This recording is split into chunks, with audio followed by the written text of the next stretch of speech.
Para comprender el derecho romano, tenemos que primero conocer su historia.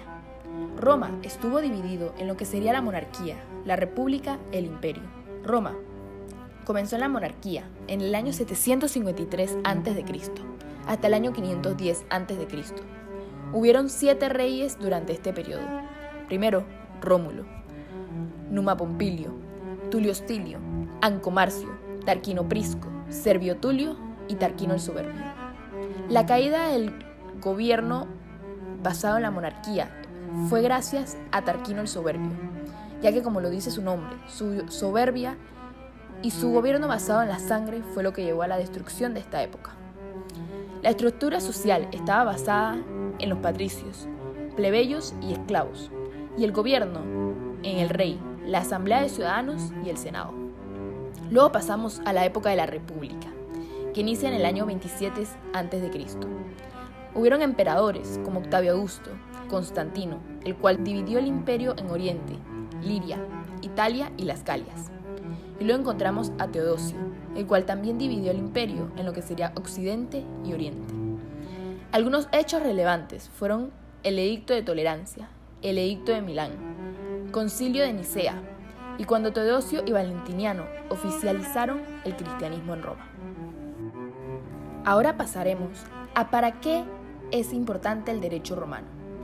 Según Petit, una de sus utilidades es la utilidad histórica, el derecho modélico, el cual se basa en lo que sería por la lógica notable, y ya que nos lleva a un análisis y deducción dentro del mismo. Además, es un gran auxiliar, ya que es la base de las principales legislaciones de Occidente actualmente. Además, tiene una comprensión de la historia y de la literatura de Roma, los derechos y preceptos según Ulpiano. Ulpiano define justicia como la justicia es la valentía tardía y perpetua de dar a cada uno lo suyo. Asimismo, define los mandatos de derecho en 3 pilares: vivir honestamente, no dañar a nadie y dar a cada uno lo suyo. Ahora pasamos con los derechos. El derecho objetivo, norma Allende, es un conjunto de normas jurídicas que regulan la convivencia en sociedad. El derecho subjetivo, facultas Allende, es una facultad concedida a una persona de usar o disfrutar de una cosa de una manera más o menos completa. Luego encontramos el derecho positivo, el cual es el derecho que se encuentra vigente y actual. El derecho histórico es el derecho del pasado que el jurista usa para poder estudiar y analizar los casos, mas no se aplica en la actualidad. Conceptos básicos del derecho. Sujeto del derecho es el titular del derecho. Objeto del derecho es cualquier parte del mundo en el cual se puede ejercer el derecho, cualquier cosa que sea capaz de producir un derecho. Los hechos jurídicos son acontecimientos necesarios que son los que se llevan a la aplicación de la norma jurídica. Y las relaciones jurídicas es el contacto que se da entre diferentes titulares de derechos. Los elementos del derecho los podemos definir en el sujeto activo, que es el que tiene el poder; el sujeto pasivo, que es aquel contra el quien se exige un derecho; el objeto o la cosa, la relación jurídica o el acontecimiento que lo hace posible, llamado hecho. La historia del derecho romano. Vamos a basarnos en lo que sería el derecho romano, que es el orden jurídico que rigió al pueblo de Roma desde lo que sería el siglo III a.C.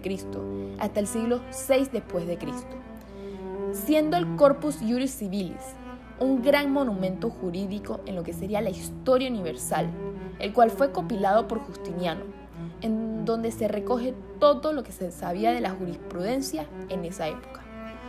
Los conceptos de derecho romano podemos definir derecho romano prejustinianeo, que es el derecho romano que se compila hasta el siglo VI después de Cristo. El derecho justinianeo es el que indica la legislación justinianea, y el post-justinianeo es el que se desarrolla en la legislación del derecho romano, en la legislación de Justiniano, durante la nueva civilización medieval y moderna.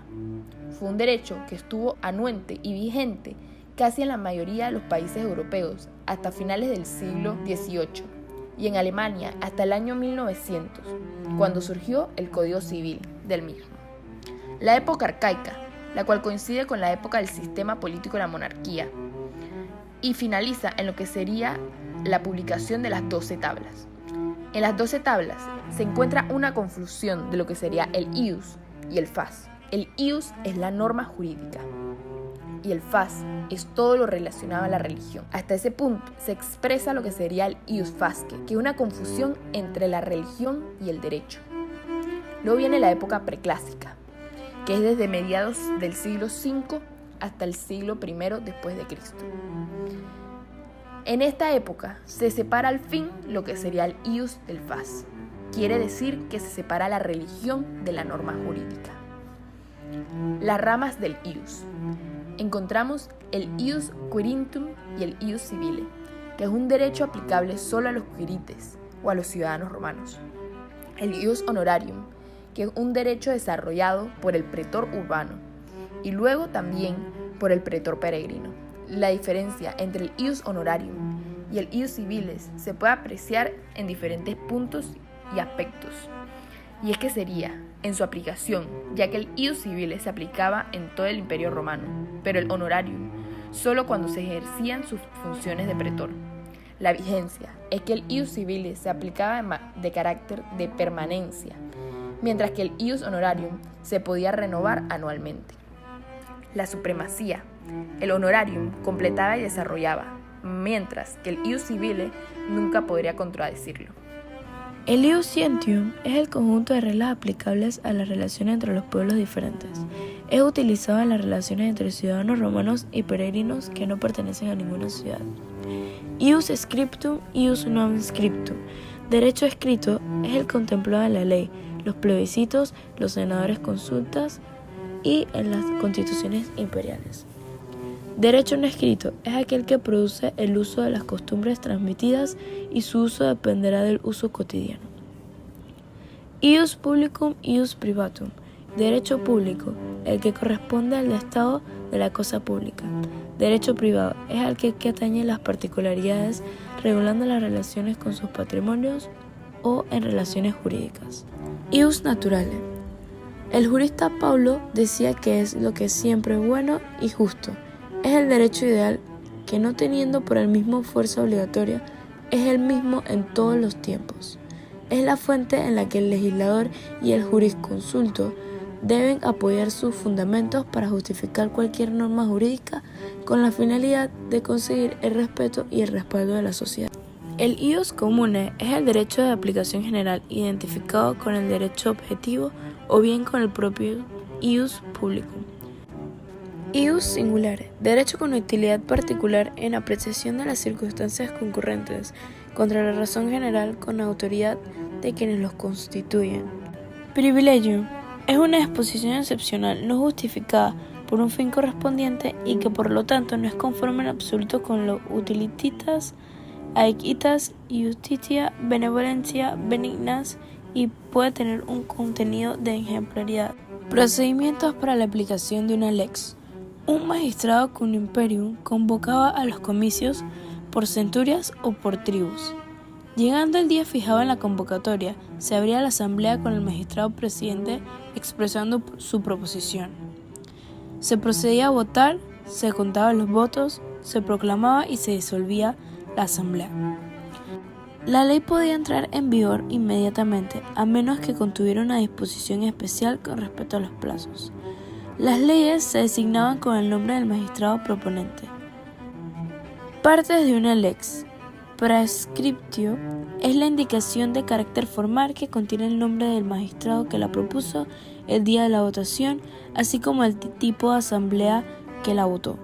Rogatio es la parte dispositiva de la ley, es decir, es el cuerpo o contexto de la ley. Si era muy extenso, se dividía en capítulos. Y por último se encontraba el sanctio, que es la parte final de la ley donde se fijan las consecuencias que se generan como la consecuencia de la transgresión de la misma. Las constituciones imperiales son resoluciones de tipo legislativo, dictadas por el emperador con carácter de obligatorio cumplimiento. Estas constituciones las podíamos subdividir en dos partes. La primera es la edicta, que eran edictos promulgados por el príncipe en el ejercicio del ius edicendi. que también tenían los magistrados, solo que los magistrados en este momento duraban un año, a diferencia de los emperadores que duraban hasta que quisieran. La segunda división es la de Cretas, que como consecuencia de a partir de Octavio surge un nuevo procedimiento llamado extraordinario, que se desarrollaba ante una única fase en frente de un magistrado juez y ante las facultades que se le habían otorgado al príncipe de actuar como tal. Las sentencias o resoluciones que él dictaba en los asuntos sometidos a su juicio y conocimiento adoptaban este tipo de constitución imperial. Por otro lado, tenemos las rescriptas, que eran respuestas dadas por el príncipe o emperador a las consultas que le hacían funcionarios o simples particulares sobre cuestiones jurídicas. Las mandatas eran órdenes o instituciones dadas por el príncipe o emperadores ante los funcionarios públicos. Viendo la época de Justiniano, tenemos la colección Justinianea, el Corpus Iuris Civilis, que en el 13 de febrero del 528 d.C., con la constitución de Haec Quae Necesario, Justiniano nombra a 10 juristas con el fin de compilar las leyes. El contenido de estas se divide en 4 partes: el digesto, las instituciones, el código y las nuevas leyes o novelas. El digesto se puede definir como la distribución sistemática de libros que lo contienen todo, también como la ordenación cronológica de los iuras o comentarios de los principales jurisconsultos romanos. Las instituciones, las cuales eran una colección de iura y de leyes que exponen los principios básicos y doctrinas del derecho dirigidas a jóvenes que emprenden el estudio del derecho. Por último, tenemos el código, que era un compendio de leyes y constituciones imperiales hasta 534 d.C. Incluyó las constituciones promulgadas desde Adriano hasta Justiniano. Ya a partir de este momento nos podemos ubicar en la época posclásica y justinianea. Abarca el periodo desde el emperador Diocleciano hasta Justiniano. En este momento histórico, el término ius pierde su carácter clásico para quedar entendido como el derecho que desarrolló la jurisprudencia, adquiriendo el término leyes, el derecho que desarrolló directamente el poder del emperador por medio de las constituciones imperiales. Es una etapa en la que se produce lo que se conoce como la vulgarización del derecho, o etapa del derecho romano vulgar. Esto es, un periodo poco innovador y donde se repiten constantemente las soluciones jurídicas que se crearon anteriormente los juristas clásicos, denominándose también la etapa final de esta época, periodo justinianeo, por deberse al emperador Justiniano la elaboración del Corpus Iuris Civilis y posibilitando que, tras la caída del Imperio Romano, su derecho se perpetuase en el tiempo y convirtiéndolo también en la base de los ordenamientos jurídicos actuales. Hablándoles un poco del derecho romano y su recepción en Europa, les podemos comentar que en el Oriente, a pesar de que Justiniano prohibiese, tras la promulgación de su compilación, los trabajos de exégesis o comentarios sobre la misma, dicha prohibición no se respetó, siendo los propios compiladores los primeros en iniciar una labor de comentario de las distintas partes de la obra recopilada por Justiniano.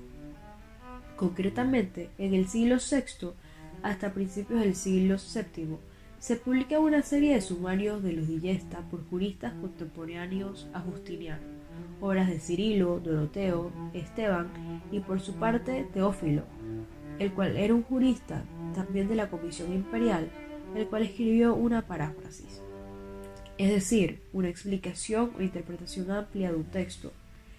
Este texto al cual él se refería es el texto de las instituciones del Index al Digesto.